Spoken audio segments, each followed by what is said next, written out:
22 rimfire.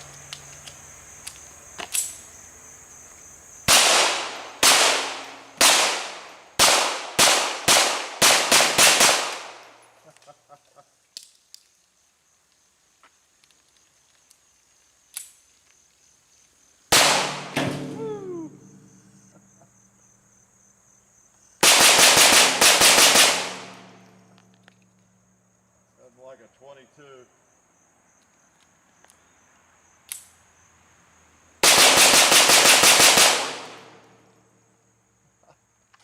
Yeah, there's nothing more fun than plinking with a 22 rimfire. You probably thought I never shoot anything smaller than 45 caliber or 9mm sometimes because I'm always throwing big chunks of lead. But 22, a lot of fun. I know that many of you enjoy them. In fact, I would venture to guess that all of us almost started out shooting 22 rimfire back in the day, and for some of you that are younger, that might be what you're shooting now. Well, I guess I have a bias, for big bore stuff, but I started out shooting 22 and still shoot it quite often. I have some fairly interesting 22 guns, handguns and rifles, and shoot them, quite a lot. I thought I'd just bring out a couple today. I have not done a video on 22 rimfire for whatever reason. I've had a lot of people ask me about it, so I brought out a couple today. First of all, you want to make sure you got plenty of ammo. And I think we only have about 5,000 rounds here. We'll maybe try not to shoot all of it today, but there are 5,000 rounds in that jug. Two guns I'm going to feature today that I will shoot. Both of them are nice shooters. The Model 41 Smith & Wesson is certainly one of the primo 22 rimfire semi-automatic pistols. If you've ever shot one of these, you know what I'm talking about. Great sights, very accurate gun, inherently accurate. No gun's any more accurate than the person holding it, of course. And we rarely get the accuracy out of a gun we're shooting if we're just standing and shooting it, no matter what it is. But this gun will drive nails. The holder can do it. And then a revolver. This one has a little history. This happens to be a Revelation. That's the brand name. Ooh, collectible, huh? I'll bet I'll get some offers of $1,000 on that gun. A Revelation, bought at Western Auto. You ever heard of a Western Auto? Didn't know they sell guns, did you? Well, in 1960 they did, and that's when this gun was purchased.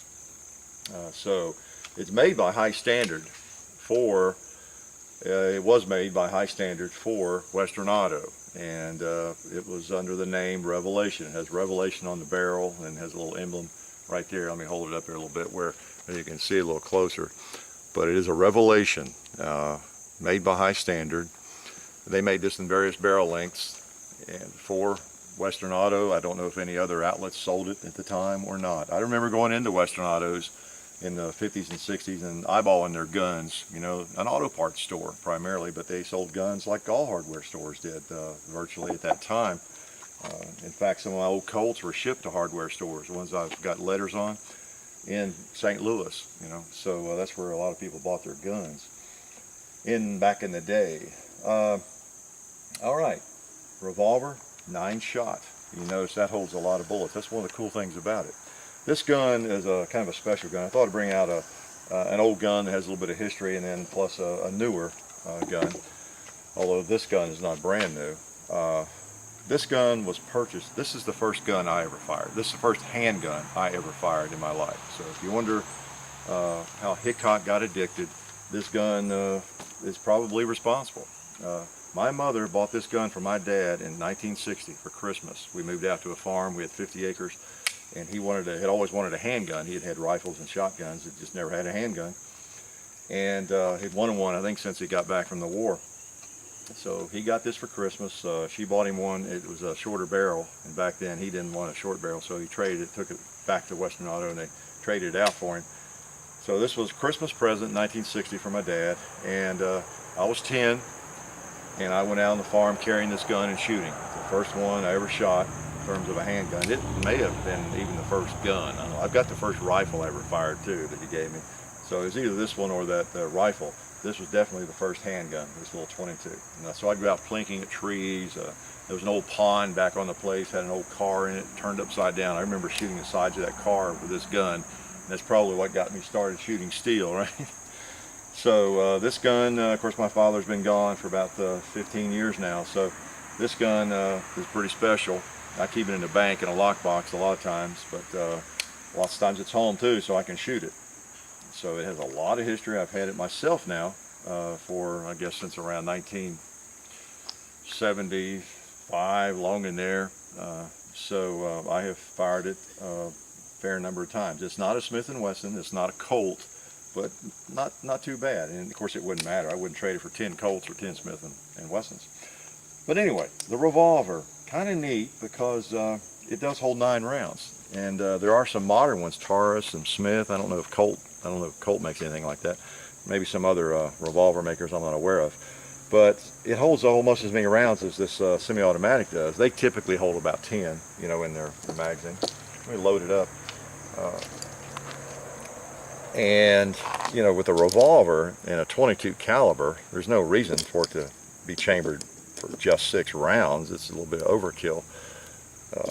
You can see, and this gun is worn, of course, and it doesn't have the best trigger or the best double action, but it doesn't matter, of course.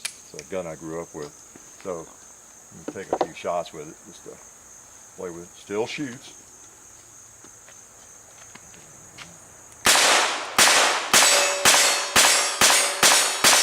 You can imagine what kind of prize gun that is for me. That's one of the first guns my son fired. It's just a lot of history. And I have the original holster. This is the holster that my dad got for it when he bought it, probably at Western Auto. You know, it fits. It may have been the holster designed for it. I don't really know for sure. I'm not even sure who makes it. I don't see a maker on it. But neat old gun. Get that action open. All right. Now this gun, semi-automatic, is really nice. I was messing around back in the 80s. Got into a little competition some people were having up the road a ways, and it was the first time I'd ever done that before. And they were shooting some 22s and then some big bore stuff at various steel targets. And they had a 22 class, or a 22. Actually, you had to shoot 22. That was one of the events. You had to have a 22 pistol. And I borrowed somebody's a couple of different times, and one time I borrowed one of these from somebody and I thought, whoa, that is nice. And so I think I traded a Beretta 92 for it, I believe, if I recall correctly, but that was back in the 80s. And so I've had this a long time.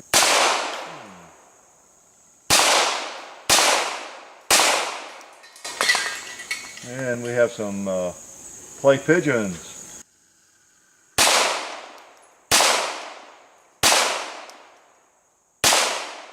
Not sure where to hold. I haven't shot this in so long. Let me put it on steel, see where I need to hold. I'm going to go on that first plate there and hold right in the middle. I think I see the problem. I'm shooting high, I think. Yeah. Yeah.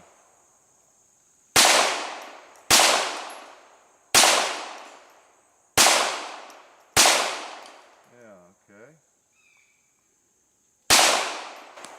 Need to hold under the target. I think I might need to do some sight adjustment on this before I shoot it again.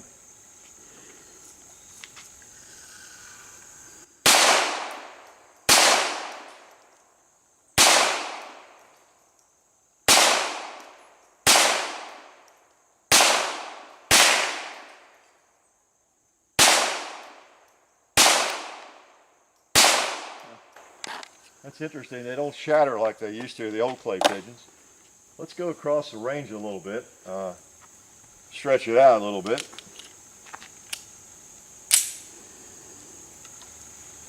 Now you won't be able to tell what I'm hitting probably, because I don't know if anything over there is going to fall. I may try for one of those 8-inch plates over there on those posts. That one on the right, maybe. See if I can hit that.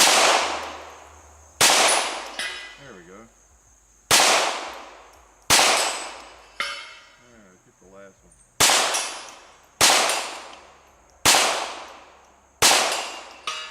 All right, go for 80. Sweet, sweet. Nice gun.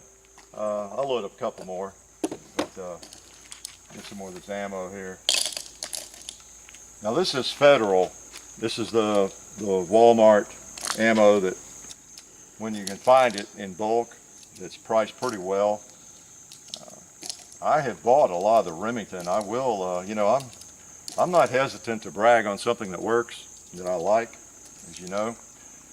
And I'll have to say, I'm going to slam Remington ammo a little bit. You may have a different experience. In fact, I saw a posting on one of the gun forums where somebody was having just the opposite experience, in fact.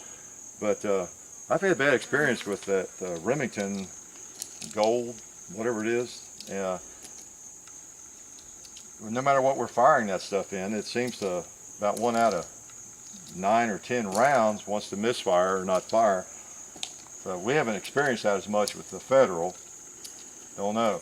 Now in a rifle, especially the lever guns, got a lever gun 22, they seem to do okay for the most part, although occasionally they still malfunction. And in a semi-automatic Ruger 22, different guns, we've just had some trouble with that Remington stuff. But the Federal seems much more reliable.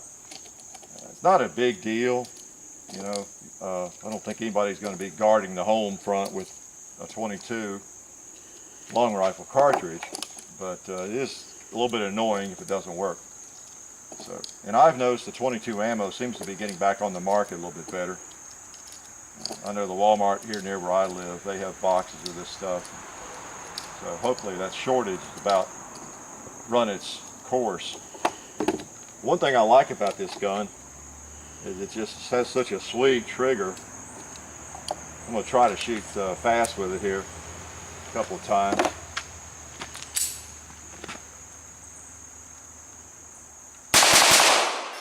Oh, we had a hang up after I bragged on it. That's something you have to deal with a 22, isn't it? Yeah.